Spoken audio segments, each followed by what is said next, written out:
Chapter 15 is scalp care, shampooing, and conditioning. The objectives of this chapter are to explain the two most important requirements for scalp care, describe the benefits of scalp massage, know how to treat scalp and hair that are dry, oily, or dandruff-ridden, explain the role of hair brushing to a healthy scalp, discuss the uses and benefits of the various types of shampoo, discuss the uses and benefits of the various types of conditioner, demonstrate the appropriate draping for a basic shampoo and draping for a chemical service, and demonstrate the three-part procedure and explain why it's useful. Clients of the cosmetology profession knowingly and willingly invite the cosmetologist to invade their personal comfort zone on a regular basis. They place a great deal of confidence and trust in the cosmetologist when doing so. Therefore, it is extremely important never to betray that trust.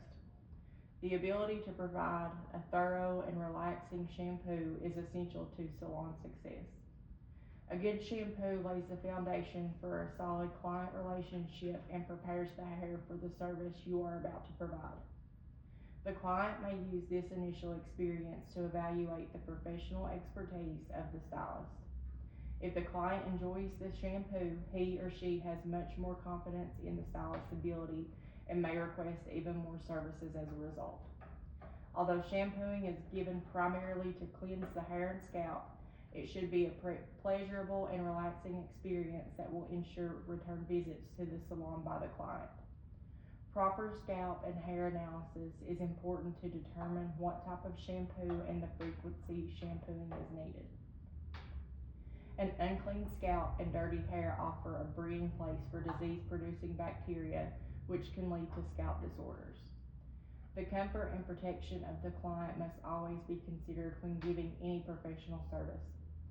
Taking care to protect the client's skin and clothing will further enhance the client's confidence in your ability as a professional. In fact, history proves that clients will return to a professional who has made them feel comfortable and treated them well, even if they weren't 100% satisfied with the results of the service. Thus, the safety and comfort of your clients combined with a thorough and relaxing shampoo can be enormously beneficial in building your business.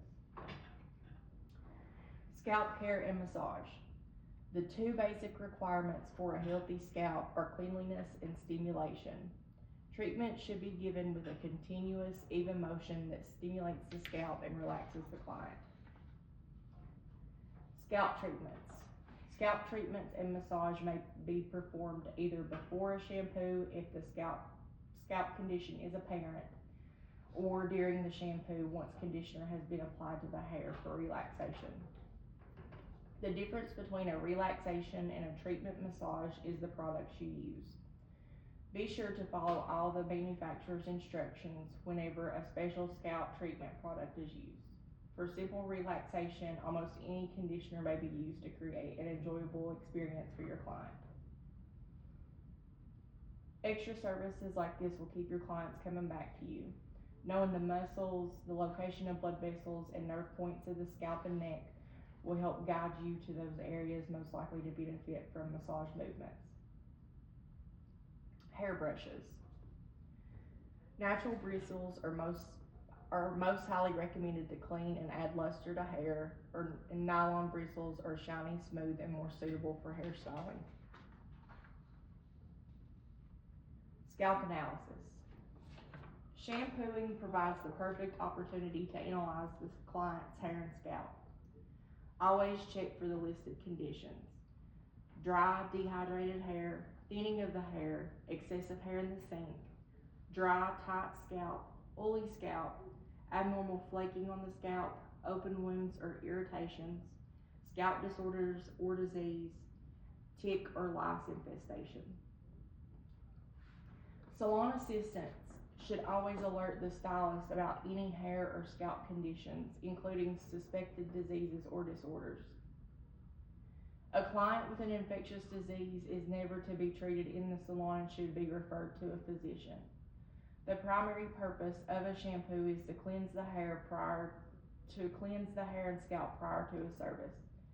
This is also the time to educate the client about the importance of using hair care products at home. To be effective, a shampoo must remove all dirt, oils, cosmetics, and skin debris without adversely affecting either the scalp or hair. The scalp and hair need to be cleansed regularly to combat the accumulation of oils and perspiration that mix with the natural scales and dirt to create a breeding ground for disease-producing bacteria. Hair should be shampooed as often as necessary. Excessive shampooing strips the hair of its protective oil or sebum that in small amounts seals and protects the hair's cuticle. As a general rule, oily hair needs to be shampooed more often than normal or dry hair.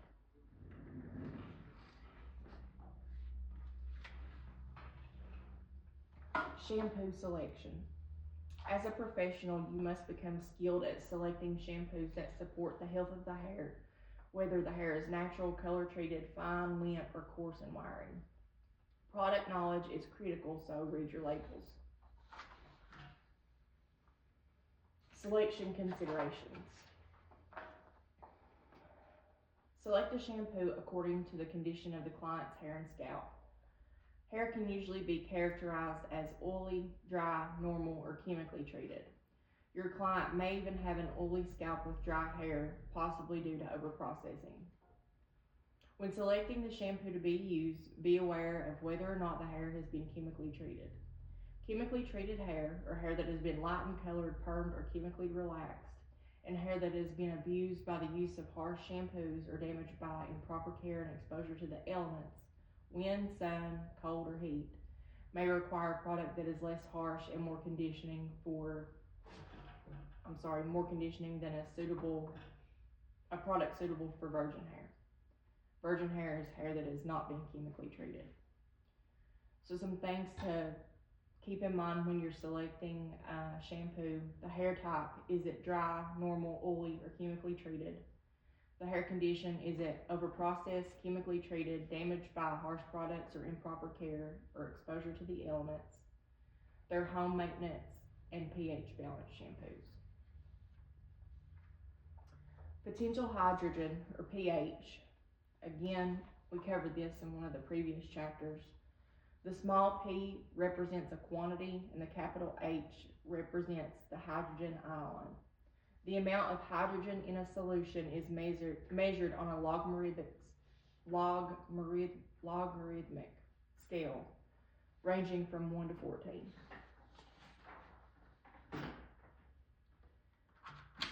pH continued. Understanding pH levels will help you understand the proper shampoo for your client. The amount of hydrogen in a solution, which determines whether it is alkaline or acid, is measured on a pH scale and has a range from 0 to 14. The pH of a neutral solution, one which is neither acidic or alkaline, is 7. A shampoo that is acidic will have a pH ranging from 0 to 6.9. A shampoo that is alkaline will have a pH rating of 7.1 or higher. The more alkaline the shampoo, the stronger or harsher it is. A high pH shampoo can leave the hair brittle, dry, and porous. A high pH shampoo can cause fading in color-treated hair. A slightly acidic shampoo more closely matches the ideal pH of the hair. A pH balanced shampoo is balanced to the pH of the skin and hair, which is 4.5 to 5.5. Experts believe that an acid pH of 4.5 to 5.5 will prevent excessive dryness and hair damage during the cleansing process. Many shampoos are pH balanced by the addition of citric, lactic, or phosphoric acid. Shampoos that are pH balanced help to close the hair cuticle and are recommended for hair that has been color treated or lightened. In the 1960s, beauty pioneer Jerry Redding revolutionized the salon industry by being the first to market pH balanced shampoos. He went around the country staging demonstrations that showed how acidic shampoos with a pH below 7, outperformed alkaline shampoos. When Redding dipped a piece of litmus paper into his shampoo, it would come up a glowing orange, pink, or gold. The litmus test on his competitors' products would come up a murky purple or black. Most cosmetic chemists today agree that a low pH is good for all hair, especially chemically treated hair. The chemistry of water. Water is a universal solvent, meaning it is capable of dissolving more substances than any other solvent. Purification. Fresh water from lakes and streams must be purified for domestic use. Sedimentation is a treatment that causes matter to sink to the bottom. Filtration is passing through a porous substance such as filter paper or charcoal. The process removes suspended clay, sand, and organic material. Chlorine added. Small amounts are added to kill bacteria. The boiling point of water is 212 degrees Fahrenheit or 100 degrees Celsius. This destroys microbes. Distillation is the process of heating water so it becomes a vapor and then condensing the vapor so that it collects as a liquid. This process is frequently used in the manufacture of cosmetics. Soft water, rainwater or chemically softened water. It contains small amounts of minerals and allows soap and shampoo to lather freely. Hard water. Hard water contains minerals that lessen the ability of soap or shampoo to lather readily. It can be softened by a chemical process. So, do you have any experiences with hard or soft water? Have you ever taken a shower in extremely softened water and then felt like you couldn't get the soap or shampoo out of your hair? Or if you showered in hard water, you couldn't seem to get your soap or shampoo to lather? I know that I've taken a shower before and felt like I couldn't get my shampoo out.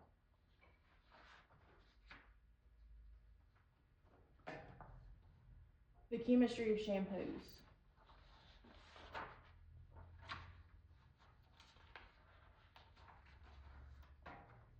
An understanding of the chemical ingredients used in shampoos will help you describe the product best for your clients. Water, which is the main ingredient, but purified or deionized. Water is usually listed first on product labels because it represents the largest percentage of all ingredients. All others are listed in descending order. A surfactant molecule or a surface active agent. Surfactant and detergent are synonymous, meaning cleansing or surface active agent. The hydrophilic end is the head of the shampoo molecule and it's water attracting. Again, anything that has philic on the end means loving, so hydrophilic, water loving. The lipophilic end is the tail end of the shampoo molecule and it is oil attracting. So again, lipophilic, oil loving. Since both ends are working during a shampoo, a push-pull effect is created that causes the oils, dirt, and deposits to form little balls that can be lifted off in the water and rinsed from the hair.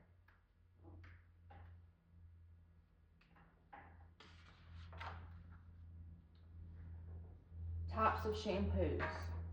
Shampoo products represent the highest dollar expenditure in hair care products. pH balanced, they have a pH of 4.5 to 5.5 or the same as hair. By adding citric, lactic, or phosphoric acid to any shampoo, it can become acid balanced. Consumers Union chemists believe that a pH of 4.5 to 5.5 is essential to prevent excessive dryness and hair damage. A pH between 5 and 8 is too small to affect the hair and scalp due to the limited time of actual application. Conditioning is also known as moisturizing. This is designed to make hair smooth and shiny, improve manageability, and avoid damage to chemically treated hair. Protein and biotin are conditioning agents that restore moisture and elasticity, strengthen the hair shaft, and add volume. They are also non-stripping. Medicated shampoos reduce dandruff or relieve scalp conditions. Some may require a prescription. Clarifying shampoos contain an acidic ingredient like cider vinegar to cut through product buildup. They increase shine and they wouldn't be used regularly but as needed. Balancing shampoos wash away excess oiliness while keeping the hair from drying out. Dry shampoo or powder is used when the client's health prevents a wet shampoo. They cleanse without the use of soap and water, and the powder picks up dirt and oils as you brush or comb through the hair.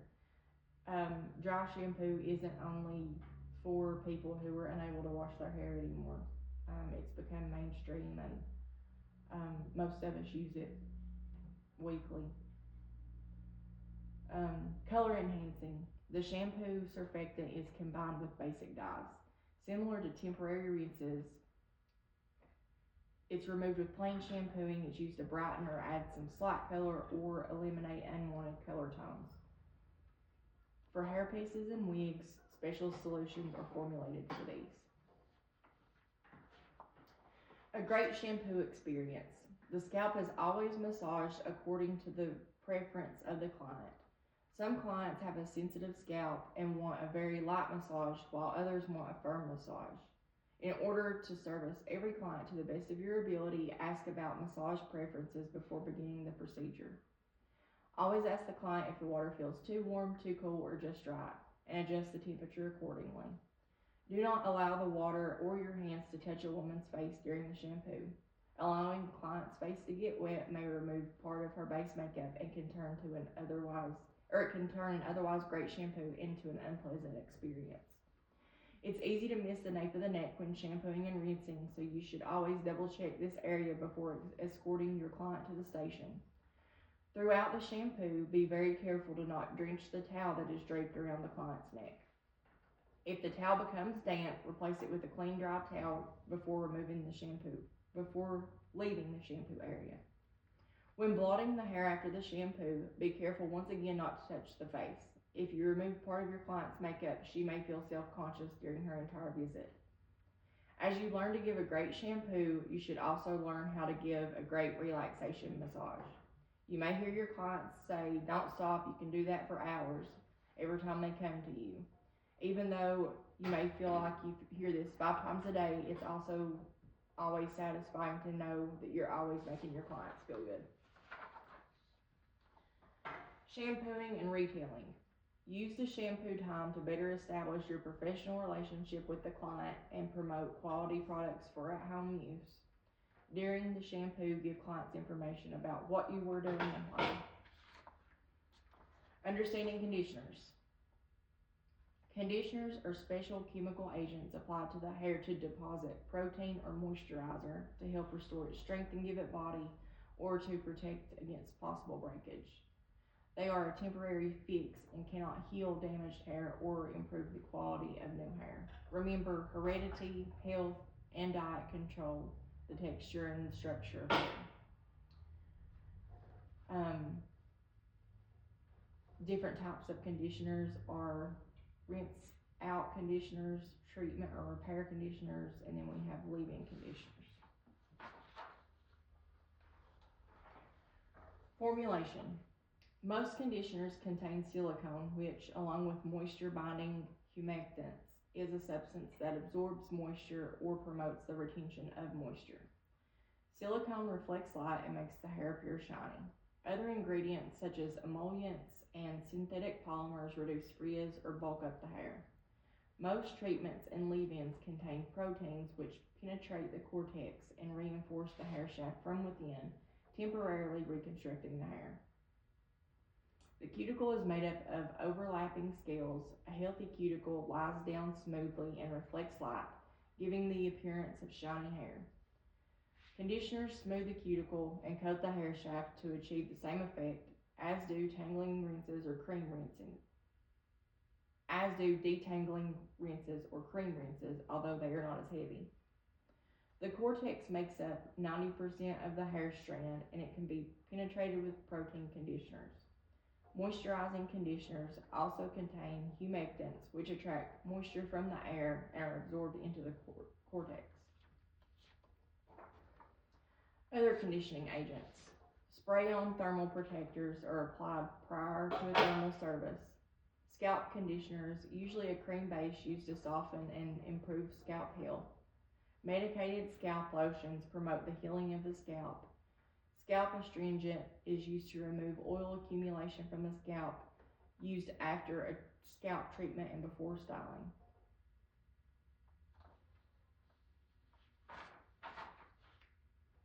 Deep conditioning treatments. They're also known as masks or conditioning packs. They're mixtures of concentrated protein in a heavy cream base of moisturizer. They penetrate the cuticle layer, and they are used when an equal degree of moisturizing and protein is required. Draping. A client must be properly draped for each service. Shampoo or wet draping. 2 terry towels are used, one under the cape and over. Chemical service draping. 2 terry towels are used, one under the cape and one over, which remain on during the service. The 3-part procedure. It's easier to keep track of what you are doing, to remain organized, and to give consistent service if you break your hair care procedures into 3 individual parts. The 3-part procedure consists of the pre-service, the service, and the post-service. The pre-service procedure is an organized step-by-step plan for the cleaning and disinfecting of your tools, implements, and materials, for setting up your station, and for meeting, greeting, and escorting your client to your service area. The service procedure is organized step-by-step for accomplishing the actual service that the client has requested, such as a shampoo, haircut, or hair coloring.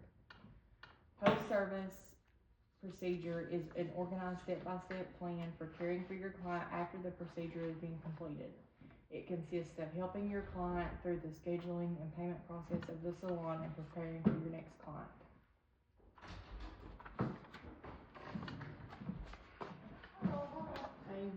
Hey.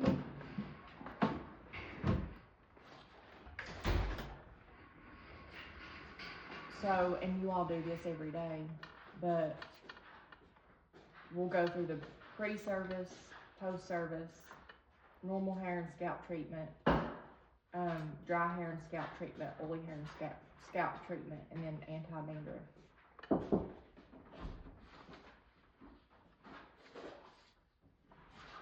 We'll also brush the hair, drape the shampoo, and the chemical service, do a basic shampoo and conditioner, and a scalp massage.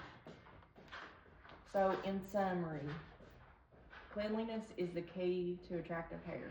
As a cosmetology professional, you will need to be able to analyze hair type and hair products to determine the best shampoo for your client.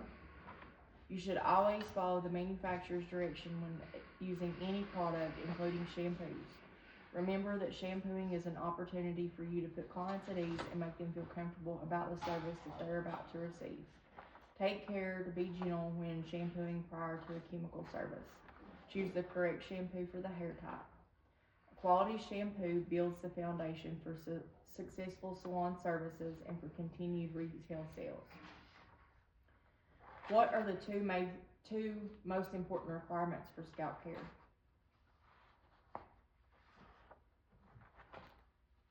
Cleanliness and stimulation. Yeah. The 2 basic requirements for a healthy scalp are cleanliness and stimulation. How should scalp and hair that are dry, oily, or dandruff be treated?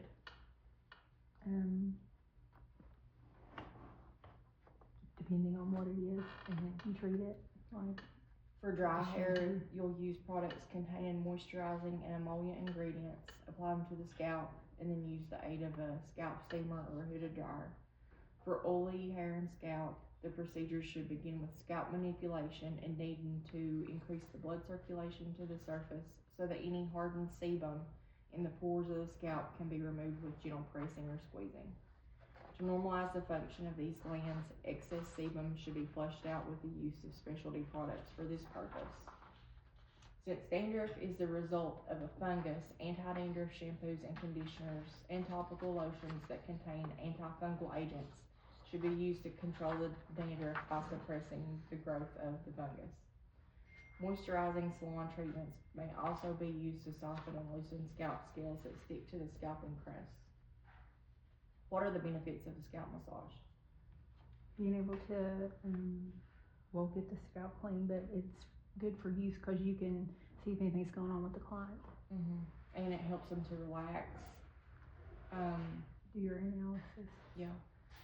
helps keep the scalp in a healthy condition, increases natural oil production on the scalp if the client has a dry scalp, increases blood circulation, and will remove any hardened sebum in the pores of the scalp that help normalize the production of sebum in an oily scalp. Why is brushing hair important for maintaining a healthy scalp and hair? It stimulates the blood flow for it to be able to grow. It helps you with analysis. Yep. Stimulates circulation, removes tangles, dust, dirt, and product buildup. What shampoo is appropriate for use on dandruff? Anti-dandruff shampoo. It contains an antifungal agent. What about on product buildup? What's the best shampoo to use? Clarifying. Yes. And what about on damaged hair? A repair. Or conditioning or moisturizing shampoo. Good job. What is the action of conditioner on hair? It stimulates the cortex and helps the hair, for the hair to bring moisture, and I don't know. Conditioners deposit protein or moisturizer to help restore the hair's strength, give it body, and protect against possible breakage. And that's the end of chapter 15. Okay.